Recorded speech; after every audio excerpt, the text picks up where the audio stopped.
Radio Barjo. Radio Barjo. Radio Barjo. Radio Barjo. Radio Barjo. Radio Barjo.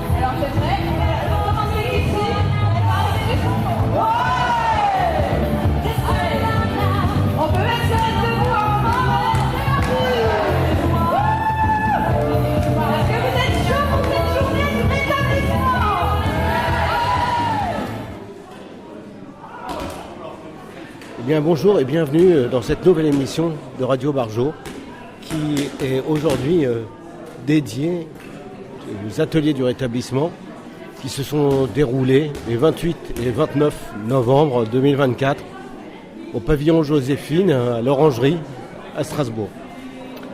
L'après-midi est consacré aux activités sportives que peuvent faire des gens qui souffrent de troubles psychiques. Un grand nombre d'associations a été invité pour présenter leurs activités. Eh bien, je vais me balader un peu dans les différents endroits où il y a des activités. Donc là, on est en train de faire le basket. Donc voilà, le basket, on est en début d'après-midi et c'est déjà extrêmement actif. Les gens viennent et participent aux différentes activités. Donc voilà. Vous êtes bien dans ce heure, non ? Oui, je viens de faire 30 minutes de basket à côté. D'accord, oh bah oui, c'est beaucoup. Hein. Ouais, ça vous a plu ? Ouais, parfait, c'était bien. Ouais. Et du coup, ça permet aussi aux gens qui sont en situation de pratiquer aussi un sport, de se mettre en mouvement, la cohésion d'équipe et l'esprit d'équipe aussi. Ouais, c'est ça qui vous plaît ? Ouais, surtout. Moi, si vous voulez, de base, je suis éducateur sportif. Donc du coup, forcément, voilà, d'amener le sport aussi au cœur du rétablissement, c'est quelque chose d'important. Moi, je suis venu aussi pour voir, pour élargir un peu la panel que je peux proposer aux adhérents bénéficiaires et essayer d'adapter au maximum les sorties et les activités qu'on peut faire. Vous avez testé quoi alors ? Parce que pas que le basket, j'imagine. Alors du coup, j'ai testé la bolchetta, du coup la sorte de pétanque mais qui peut jouer à l'intérieur, le foot marchand également et le petit atelier de foot également à l'intérieur. Ensuite, j'arrive à l'atelier badminton. Donc l'atelier badminton, c'est dans les grandes salles, hein, et donc les gens font du badminton directement dans les salles du pavillon Joséphine. C'est très sympa et en plus on est dans un lieu très très beau, il faut bien dire. Et là j'ai failli me prendre un coup de raquette moi. Bien.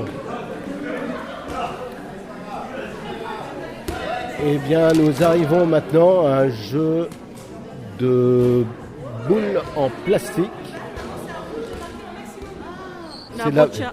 La boccia, c'est ? Voilà, okay. C'est-à-dire c'est une... La boccia. En fait, adaptée. D'accord, on n'a pas besoin d'un terrain particulier, Voilà, on peut le et mettre du partout. coup, en plus, c'est pas de la boule en métal. Ça, c'est léger quand même. C'est plus léger, donc du coup, c'est moins lourd aussi. Et c'est très sympa aussi, ça. Ouais, on peut le faire même quand il pleut, du coup, à l'intérieur. Vous êtes pratiquante ? Du tout, mais ma fille en fait actuellement avec des jeunes. Voilà, donc elle m'a expliqué tout ça hier. D'accord. Merci. Mais je vous en prie.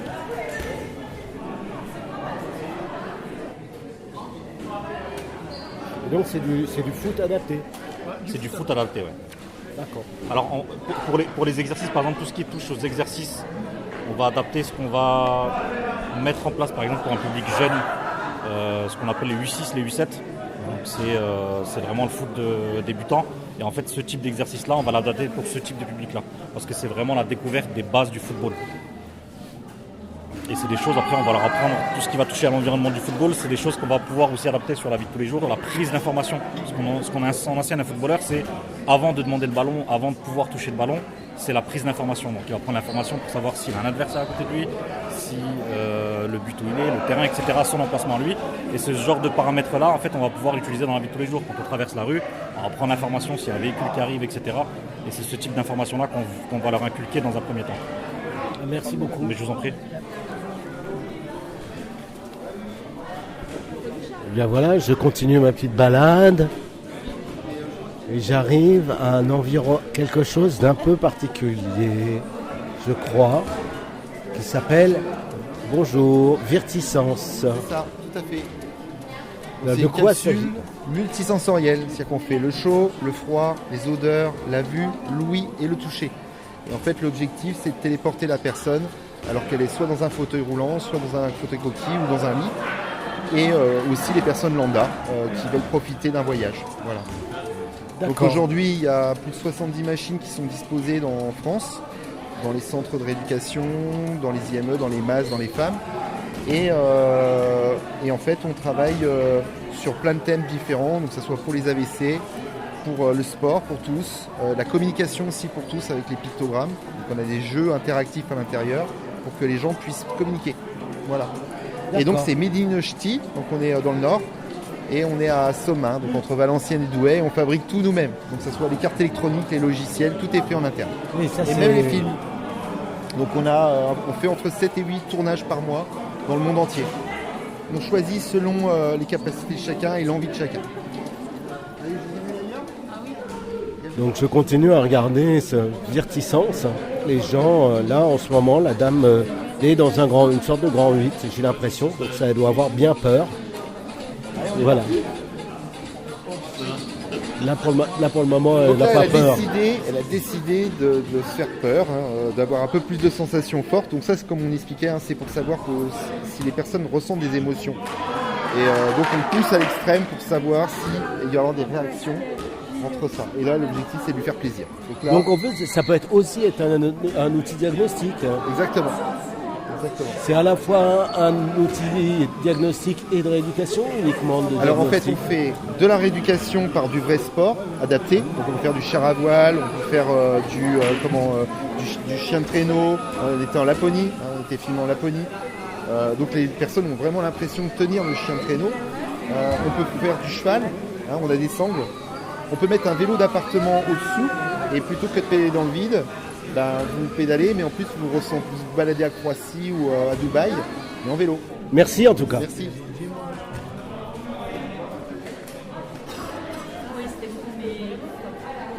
Donc dans le hall du pavillon Joséphine, il y a une sorte de vélo d'appartement qui est très joli, orange, avec une roue assez spéciale. Là, je suis en train de faire à mon collègue un deuxième smoothie. Ah, vous faites des smoothies avec votre vélo? Oui. Est-ce que vous pouvez Non, m'en mais dire un peu plus? C'est pas mon vélo, c'est leur vélo. Moi, je suis juste employé à pédaler. Il apporte sa vitalité. Voilà. D'accord. Ah, Donc, vous allez voir. alors, il y a un mixeur qui est installé sur le vélo. C'est J'écris un peu ce que je vois. Donc c'est à l'avant, il y a la roue actionne un truc qui tourne, Là, tu mets 800. Allez, 30 secondes. Encore plus de vitalité. Allez, 20 secondes. On lâche rien. Sprint, 10 secondes. La force du fruit. 9, 8, 7, 6, 5, 4, 3, 2, 1. Allez. J'ai franchi la ligne ou pas? Franchement là, il est incroyable. Vous êtes le dernier. Et donc le vélo a fait un smoothie. C'est kiwi orange, c'est ça? C'est kiwi orange banane. Kiwi orange banane. Ok, super. Il faut un truc comme ça pour la maison. C'est le vélo?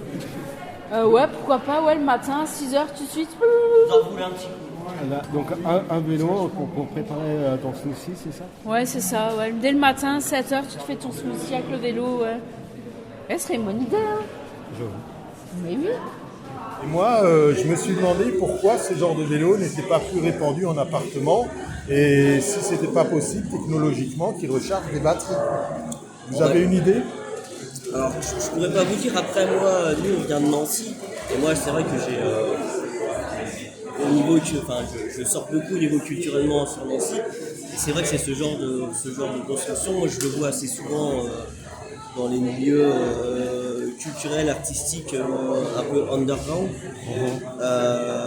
Notamment dans les fêtes de la soupe, ça se fait beaucoup dans les fêtes de la soupe.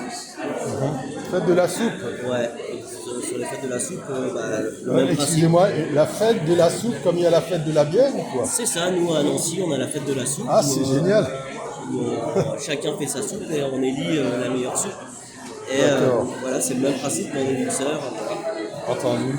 Alors, oui, vous avez rajouté encore quelque chose? Oui, et donc lui, ce vélo, c'est vrai que c'est un vélo qui pourrait servir à recharger des téléphones portables, à faire de l'électricité, on pourrait faire plein de choses avec ça.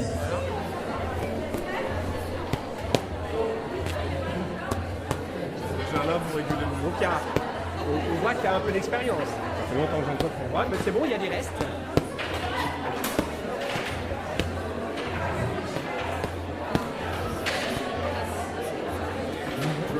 Tu as fait de la boxe. Qu'est-ce qui t'a plu en fait dans ce que tu as fait? C'était le contact. Donc ça c'était en boxe. C'était en boxe. On a fait un joli entraînement. Il nous a bien initié, il nous a donné des petites astuces. Il était présent pour les gens. Donc c'était très agréable. T'as envie d'en refaire? Pourquoi pas? Là je vais peut-être m'inscrire au karaté avec Delphine. Pour la courant d'année prochaine, on va voir. Tu fais du sport de temps en temps? Oui, du ping-pong, 2 fois par semaine. Ah oui, 2 fois par semaine. Ah, mais c'est cardiaque Non, pas tant que ça le ping-pong. C'est tranquille. C'est un sport tranquille. C'est un sport tranquille. Tout est relatif. Qu'est-ce que vous étiez en train de faire là avec votre bâton? Alors on était en train de faire du kinomichi adapté. Kinomichi. Kinomichi. Ah, expliquez-moi ce que c'est. Alors c'est un art martial par le contact qui vise à déstabiliser l'autre. Si je grossis les traits, si je vulgarise. Moi je l'utilise en tant que psychomotricien par rapport à ce qu'on appelle la régulation tonico-émotionnelle. Gérer les tensions physiques en lien avec la gestion des tensions psychiques. Si je le prends autrement, au quotidien on a des émotions, on s'étend. Je prends l'exemple de la colère. Je suis en colère, la tension monte en même temps que la colère. La colère descend, la tension descend. En théorie. Il y a des personnes où la colère descend, la tension reste là. Une autre émotion vient, la tension monte encore plus, ne se résout pas. Et les émotions ont de plus en plus de difficultés à se détendre. Et l'idée, via le kinomichi adapté ou d'autres exercices, c'est de proposer des expériences qui viennent entraîner cette capacité de régulation, j'ai envie de dire, du corps et de l'esprit sur le plan psychomoteur. D'accord, bah c'est super. Moi, je vois. Donc en fait, c'est simplement avec un bâton. Ouais, par exemple, on pourrait même le faire juste avec la main. Est-ce que vous voulez essayer? Bah, en fait, oui, j'allais vous demander.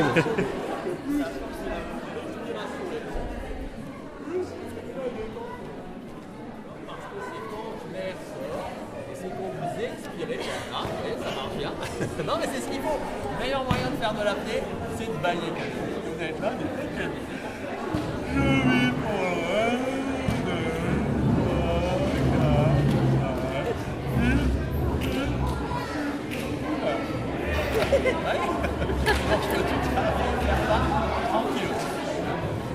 T'as fait quoi? L'apnée.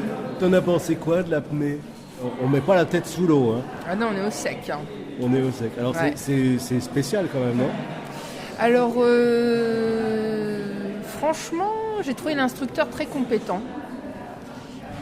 Et surtout, il nous a initiés aux bases de la respiration. Donc, avant de plonger pour faire l'apnée, on s'est rendu compte que sans exercice, on avait une capacité de base. Finalement, on pouvait retenir sa respiration au moins 1 minute, facile. Et donc j'ai appris avec l'entraînement, si on rejoint un petit club, voilà, on peut peut-être monter à 5 minutes. Non, pas 5 minutes. C'est ce qu'il nous a dit, quoi. Ça, du coup, ça reste à vérifier. Ah, alors, est-ce que tu as envie de vérifier? Ça m'a donné un petit peu envie. Après, il m'a rassuré que même si on est en surpoids, finalement, il doit avoir des tenues XXXL. Et que sur Strasbourg, il y aurait aussi, en lien avec justement le sport santé, un club adapté. Il y a des brochures, donc j'en ai pris. Et puis, ça restera un petit peu au coin de ma tête. Je ne vais pas me lancer tout de suite, mais c'est déjà bien. J'ai fait ma petite initiation. Ça aide peut-être même à comprendre les techniques de respiration, finalement, pour se relaxer, qu'on nous apprend. Eh bien, je continue ma balade. Là, c'est les activités qui sont proposées par le groupe hospitalier de la région de Mulhouse et Sud-Alsace. Bonjour madame. Bonjour monsieur. Donc, est-ce que vous pouvez présenter ce que vous proposez ? Oui, alors je m'appelle Cécilia, je suis infirmière en santé mentale et je me suis aussi formée sur mes temps personnels. Je suis éducatrice sportive et j'ai une spécialité en yoga et en qigong, mais aussi renforcement musculaire. Ça, c'était à base du CQP, AGE, c'est un rallonge. Et donc aujourd'hui, je propose une initiation au yoga. Parce que étymologiquement, yoga signifie union du corps et de l'esprit. Voilà. Alors, ça vous a plu ? Oui, c'était super. C'était super ? Ça fait du bien, ça détend. Ça vous a détendu ? Ouais. Vous vous sentez plus relax là maintenant ? Ah oui, plus relax, ouais, plus détendu. On prend un temps pour soi, quoi. Ouais, c'est super. Important. Vous avez passé combien de temps là ? Oh, à peu près 5-10 minutes. Ouais, 5-10. C'est dur à évaluer, on ne sait pas. Comme on est dans le truc, on ne fait pas trop gaffe au temps. On est venu de Longwy et Briey. Ah oui, donc vous... D'accord. Donc vous allez essayer de trouver le moyen d'appliquer ça chez vous ? Bah voilà, on regarde un petit peu ce qu'il y a. Ouais. Super. Donc, vers l'avant. Ok ? On essaye ça, donc repartez de ce que vous étiez en train de faire. Je marche, j'oublie mes bras, je laisse traîner et progressivement j'essaie de créer un petit peu d'appui sur mon bâton. Donc là, je suis à un atelier qui est en extérieur et c'est rien d'autre que de la marche nordique. Donc là, c'est des gens qui marchent avec des bâtons en n'utilisant pas leurs bâtons, en les faisant traîner tranquillement derrière eux. Et là, je vais les suivre. Bonjour, alors pas trop essoufflé, ça va ? Ça va, merci. Et vous ? Ah, moi je vous suis, moi. Vous avez essayé quoi déjà comme atelier ? La gymnastique douce. La gymnastique douce ? Ça a marché comment ? C'était bien ? C'était chouette, on respire mieux à la fin. C'est vrai ? Ouais. C'est bon pour la respiration, pour tendre les muscles. C'est vrai que la gymnastique douce, c'était chouette. Pas de boxe ? Non. Mais là, c'est une grande découverte, la marche nordique. On fait ça pour la première fois. On apprend à se détendre. Pour mieux marcher. Parfois, ça travaille bien les bras. C'est vrai ? Ouais, parce qu'on pousse en arrière. D'accord. Pour se propulser en avant. Donc on sent les muscles des bras qui travaillent. Et je vois, vous serrez pas les poignets de vos cadres ? Non. On est attaché au bâton et c'est super. Moi je marche mieux en tout cas. C'est vrai ? Oui. C'est vraiment mieux alors. Ouais. Par contre, on va commencer à pouvoir fermer un petit peu la main autour du bâton pour éviter de le faire traîner. Donc, on va différencier la phase de pousser, où j'ai la main ouverte, et la phase de retour vers l'avant, où je ferme ma main. Je pousse main ouverte, je reviens avec la main fermée, pleinement fermée autour du bâton. J'ai toujours mon bras tendu, si vous me regardez. Ok. On va réveiller un petit peu le dos, on va aller sur le côté. On va doucement, toujours doucement.